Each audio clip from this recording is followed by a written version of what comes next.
Thanks for joining us for Issues and Answers. I'm Ian Boyne. What do you think about the Office of Utilities Regulation?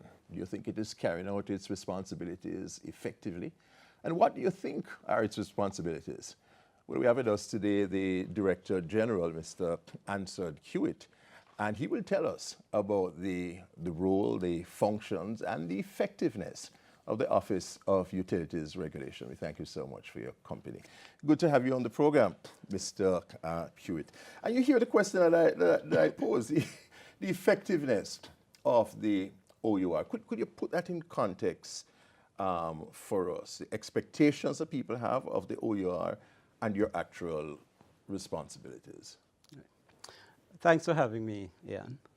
The matter of effectiveness is something that we at the OUR often have to grapple with.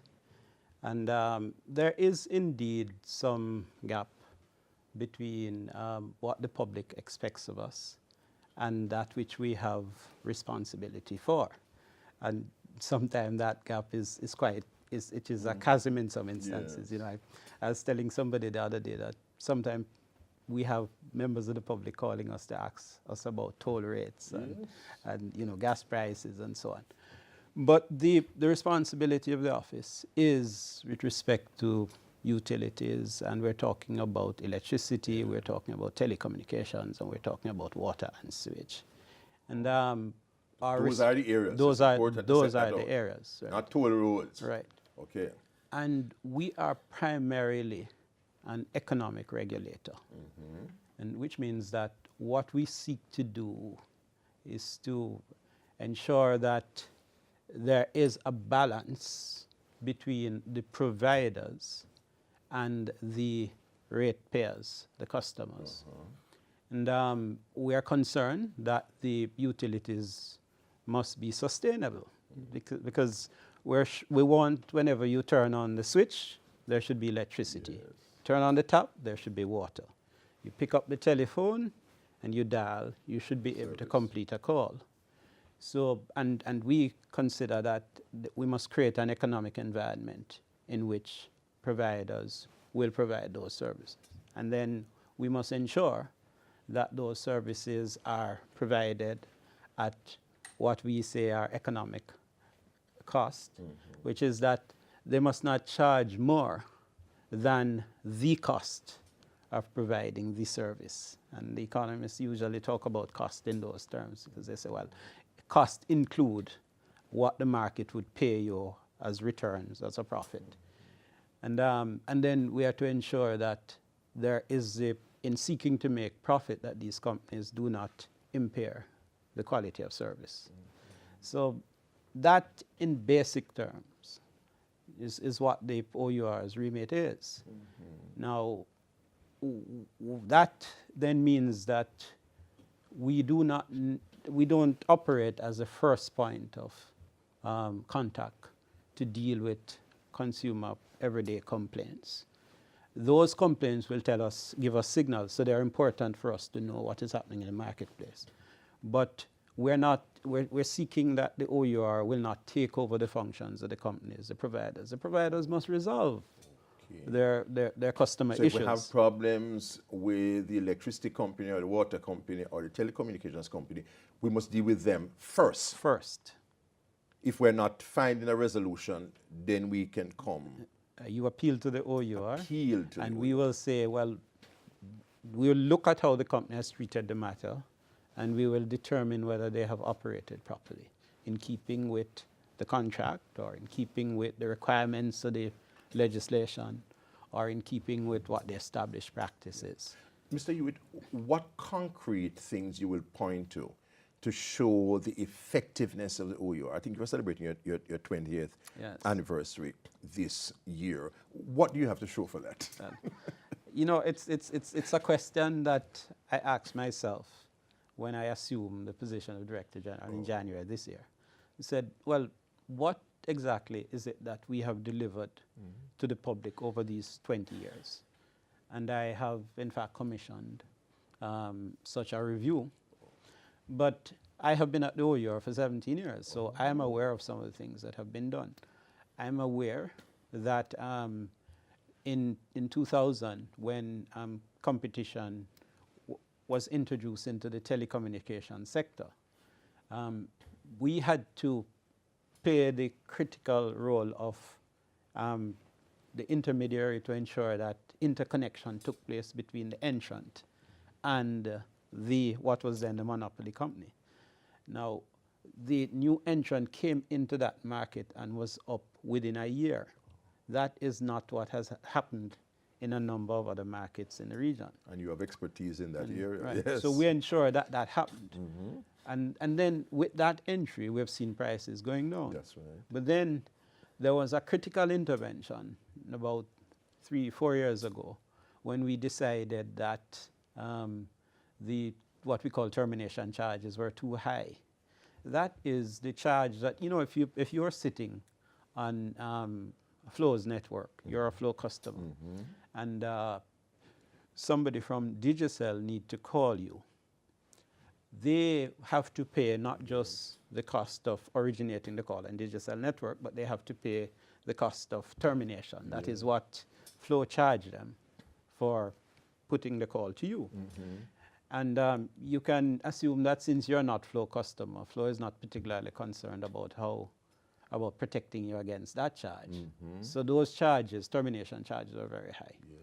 We intervened, and as a consequence of our intervention, we saw prices falling steeply. We're talking about moving from, in one instance, it was moving from $5 to under $1. So I think our intervention in the telecommunications sector is well documented, sometimes not well remembered. In the electricity sector, and we had a period 3 years ago with the EWI issue, which our office got a lot of flack on that. But in the last 2 years, we have had over 80 megawatts of renewable capacity being placed on the grid last year, 3 companies. The OUR managed those bids, helped to negotiate the contracts, and this is renewables that is now on the grid. And those prices are and the last set, we just completed a 37 megawatt tender. And the price for that, at just about 8 US cents, is the lowest in this region for renewables. So again, those are some of the things that we have done. Yes. But I think we have to document them. The Director General of the OER is answering quite forthrightly, and he's giving the concrete information as to what have been the accomplishments of the OUR over these 20 years. We take a short break, but we'll be right back.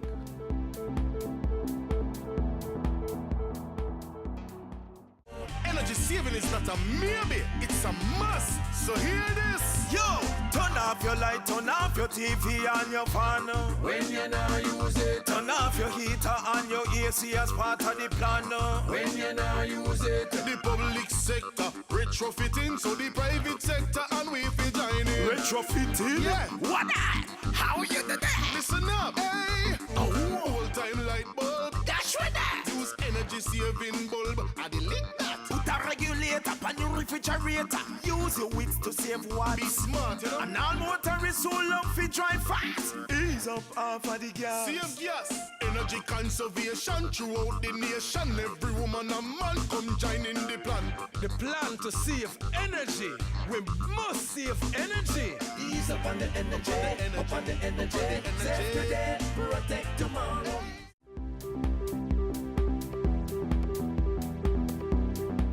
Ansord Hewitt is the Director General of the Office of Utilities Regulation, he's our guest on Issues and Answers. So you were continuing to tell us about the concrete things that you have achieved. I think was done in electricity? Right. Now, apart from, we have also in the electricity sector, for electricity consumers and water consumers, we have introduced what we call the guaranteed standards. Now, you know, initially when we started these out, we said essentially, if you are wrongfully disconnected, if companies fail to do to do what they were supposed to do within the time period, you would be able to make claims and get repayments. We found that that didn't work so well because consumers were very reluctant to make claims for whatever reasons. We have over time moved the guaranteed standards from where you have to make claim to saying, look, these payments must be automatic. And the consequence of that is that over the years, you see more and more payments being made to consumers, credit being made to consumers, so that onus is on the the onus is now on the company to make the payment automatically. Yes. Right? And you know, that has really That's a improved the significant situation. benefit. Yes, it is. We in the water sector, which is, and I tell you, water is sometimes the bane of our existence. The losses there, Yes. and the issues of no water, especially in periods of drought. So that's really a grave concern for us. And one of the innovations we have attempted in the water sector is the K factor. It is still to bear the kind of fruits that we expect it to bear. What we have done is that we have allowed the NWCs to charge customers an additional amount on their bills in order, and the aim is for them to fix two things really, two major things. One is to fix the leaks so that the NWC is losing 70% of the water. That's it. If you fix those, if you're able to reduce your losses, you have more water to sell, and you have costs that you're putting, essentially just bleeding into the ground, that you can now save. And that is to be passed back to consumers. Now, that has not gone as well, or has not matured as quickly as we had hoped. Part of it has been the NWC's capacity. So you don't hold the NWC to any accountability? Oh yes, we do. In fact, part of at one point we essentially threatened to stop the K factor in order, because they were really having serious implementation problems. Yes. Now they have started to ramp up the projects. We have seen them. They have made an arrangement with an monitor Israeli. them carefully? Yes, we're doing that, and we ask them to provide quarterly report on the K factor. We know what the payments are. We follow them. You would have heard that they've concluded an arrangement with an Israeli company to help deal with the losses. That's is being done out of the K factor. They've done several K factor projects that most of them are not yet complete. And the problem is that because it is a network, so you may fix some leaks in Stony Hill, and then you find that the pressure shift to Manor Park. Yes. So until you have had a system-wide, we're not going to see the real benefits. But that is something that the OUR is insisting on. Yes. And we have said to the NWC, well, you're coming back for another rate review in 2018, I think, next year. And we have said to them, one of the things that we are requiring is an accounting for the K factor. And we are also doing an audit. We have commissioned an audit, both to look at the operations and also to look at the finances. Because we really want to see what has been and what are the benefits to consumers so far, and what are the likely benefits over the period. So once that audit is completed, we will be able to better assess how we operate with this program going forward, or whether it is something that we really should continue. Mr. Hewitt, what are you doing about the telecommunications companies, the telecommunications providers?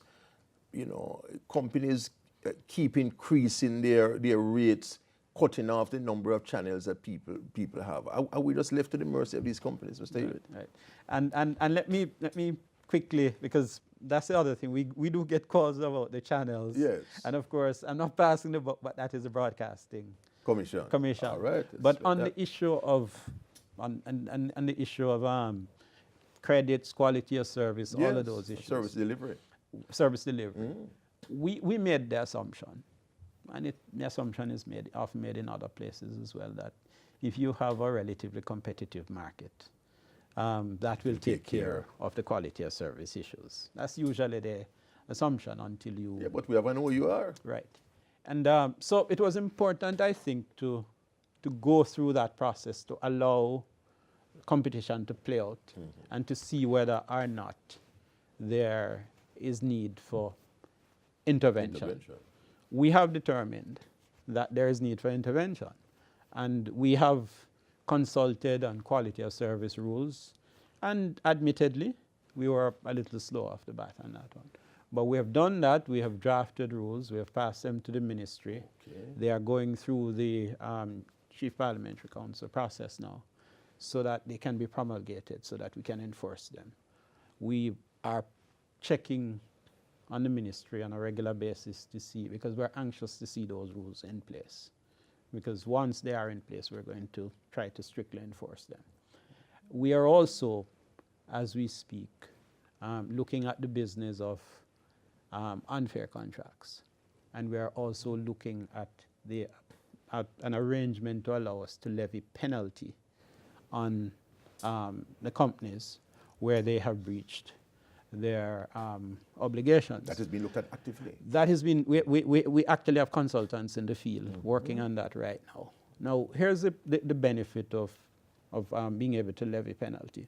Because normally, if the company breaches their obligation, you'd have to take them to court. And you know, our court system process, can, yes.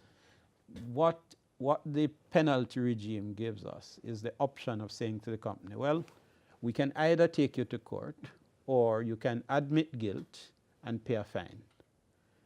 And so that's the arrangement we're seeking to put in place. And we expect to have recommendations on those this year, and would expect that a regime should be in place next year. We're out of time, but any important initiative, Mr. Hewitt, that you're thinking of coming with this year? Well, as I said, I think I've given you the two, for example, about the penalties, and those are important things that we're actively doing. As I said, we're doing this 20-year review, and part of it is also to look at what are the things that we should do going forward.